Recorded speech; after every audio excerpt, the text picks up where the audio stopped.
Hello students, स्वागत है आपका फिजिक्स क्लास में। यूनिट 6 कर रहे हैं हम। उसमें हम ग्रेविटेशनल जो फील्ड है उसका टॉपिक आज शुरू करेंगे।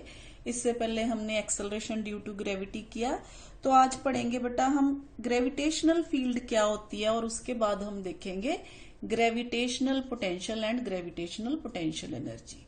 तो बेटा ग्रेविटेशनल फील्ड के बारे में बताने से पहले मैं आपको बता दूं, हमने न्यूटन्स लॉ ऑफ ग्रेविटेशन में पढ़ा था कि कोई भी दो ऑब्जेक्ट्स जो हैं वो एक दूसरे पे क्या करते हैं, फोर्स एक्सर्ट करते हैं। हमने फॉर्मूला पढ़ा था F is equal to G m1m2/r²।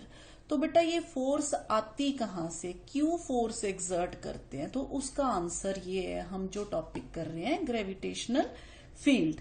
तो ग्रेविटेशनल फील्ड क्या होती है बेटा, ये एक ऐसी स्पेस है किसी भी मटेरियल बॉडी के आसपास जिसमें क्या होती है, उसकी gravitational force of attraction feel की जा सकती है। यानी कि एक ऐसा एरिया जिस एरिया तक कोई भी मटेरियल बॉडी किसी दूसरी मटेरियल बॉडी को क्या करती है, अपनी तरफ अट्रैक्ट करती है।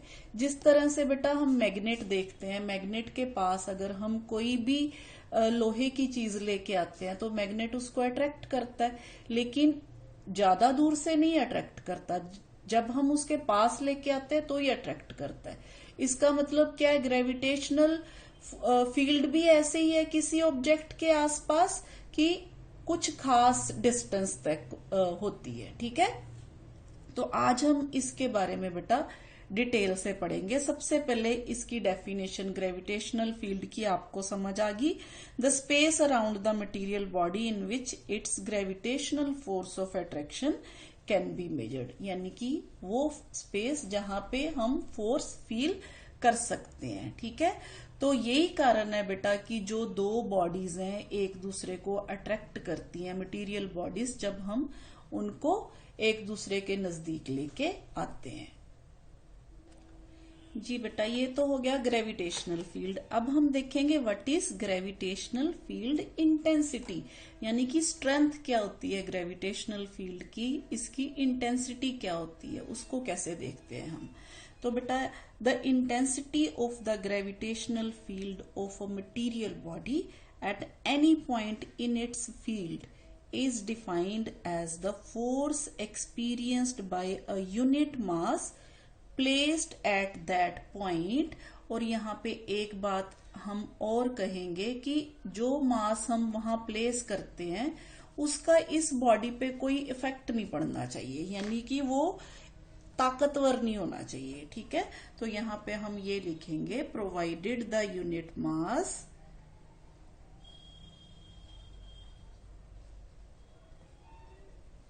provided the unit mass itself does not produce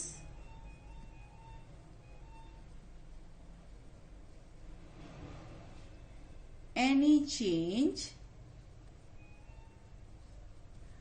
in the field of the body, in the field, जी बेटा, in the field of the body. यानी कि इंटेंसिटी को हम कैसे देखते हैं बेटा, इंटेंसिटी किसी भी बॉडी के आसपास उसकी ग्रेविटेशनल फील्ड होती है। ठीक है, जैसे मान लीजिए ये कोई बॉडी है, इसके आसपास इसकी ग्रेविटेशनल फील्ड होगी।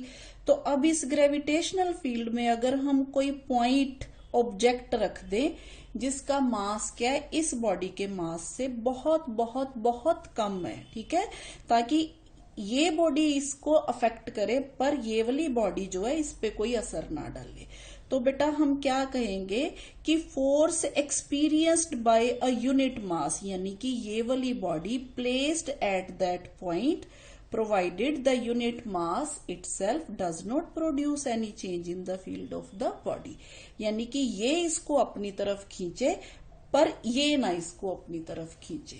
तो फिर इससे पता चलती है कि इसकी इंटेंसिटी कितनी है, इसकी ग्रेविटेशनल फील्ड की इंटेंसिटी कितनी है। ठीक है, तो इसको बेटा हम ग्रेविटेशनल फील्ड इंटेंसिटी बोल देते हैं। ये एक वेक्टर क्वांटिटी है क्योंकि ये इस पे डायरेक्शन मैटर करती है। ठीक है, वो भी मैं अभी आपको बताती हूँ कैसे डायरेक्शन मैटर करती है। और इसको हम लिखते हैं बेटा कैपिटल ई से, और कैपिटल ई के ऊपर एरो लगाते हैं। ठीक है, इसको हम स्ट्रेंथ भी बोल देते हैं बेटा, और simply gravitational field of the body भी बोल देते हैं। ठीक है, तो ग्रेविटेशनल फील्ड इंटेंसिटी जैसे कि हमने कहा फोर्स एक्सपीरियंस्ड पर यूनिट मास। ठीक है, फोर्स एक्सपीरियंस्ड पर यूनिट मास, तो इसके यूनिट क्या हुए बेटा, फोर्स के यूनिट हो गए न्यूटन, न्यूटन पर किलोग्राम। ठीक है, फोर्स एक्सपीरियंस्ड पर यूनिट मास मीन्स न्यूटन पर किलोग्राम। ये हो गए बेटा इसके MKS या SI यूनिट हम बोल देते हैं। ठीक है, तो इसी तरह से बेटा इसके जो CGS सिस्टम में यूनिट होंगे वो क्या होंगे बेटा, डाइन पर ग्राम। ठीक है, तो यहाँ पे डाइन पर ग्राम ये हो गए बेटा इसके CGS में यूनिट। जी बेटा, अब हम इसी चीज को समझते हैं अर्थ के केस में, intensity of gravitational field due to earth. अब बेटा हमें पता है, मान लीजिए अर्थ जो है कैपिटल M मास है अर्थ का। ठीक है, अर्थ का सेंटर O है, तो यहां से बेटा मान लीजिए यहां पे कोई ऑब्जेक्ट है, पॉइंट ऑब्जेक्ट। ठीक है, जिसका मास स्मॉल m है, तो ये अर्थ की ग्रेविटेशनल फील्ड इसके चारों तरफ है। ठीक है, तो ये क्या करेगी, इसको अपनी तरफ अट्रैक्ट करेगी।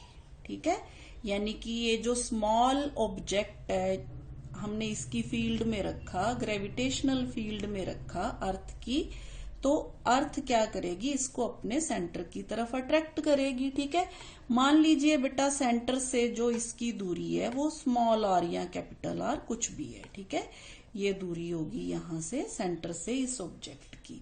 तो बेटा अब हम इस केस में क्या कह रहे हैं कि अर्थ क्या करती है, अपनी तरफ अट्रैक्ट करती है यूनिट मास को। तो हमने बाय डेफिनेशन हमने कहा कि ग्रेविटेशनल फील्ड इंटेंसिटी है जो, वो होती है हमारे पास E is equal to force पर यूनिट मास। ठीक है, अब हमने देखा कि फोर्स की डायरेक्शन किस तरफ है, फोर्स की डायरेक्शन है सेंटर ऑफ द अर्थ की तरफ। ठीक है, क्योंकि अर्थ अट्रैक्ट कर रही है इसको, इसीलिए इसकी डायरेक्शन किस तरफ होगी, इस तरफ होगी।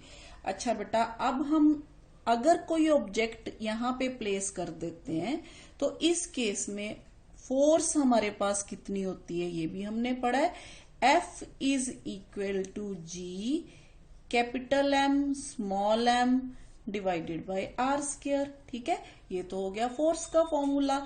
अब यहां पे हमारे पास फोर्स है, तो इस फोर्स को हम यहां पे पुट कर देते हैं, E is equal to G M by R square by M। ठीक है, तो यहां पे हमारे पास E की वैल्यू है वो किसके बराबर आ गई बेटा, G M by R square. ठीक है, तो इसको हम इस वे से भी समझ सकते हैं बेटा। मान लीजिए यहाँ पे जो ऑब्जेक्ट है इसका वेट 50 kg है। ठीक है, 50 kg है मान लीजिए इस ऑब्जेक्ट का वेट। तो हमने यहाँ पे अगर फोर्स 50 kg ऑब्जेक्ट पे लग रही है तो हम यहाँ पे ये लिख सकते हैं कि F is equal to capital G capital M into 50। ठीक है, डिवाइडेड बाय R स्क्वायर। ठीक है, पर अब हमने इंटेंसिटी ऑफ ग्रेविटेशनल फील्ड जब देखनी है तो हमने पर यूनिट मास देखनी है, यानी कि हमको इसको 50 से डिवाइड करना पड़ेगा।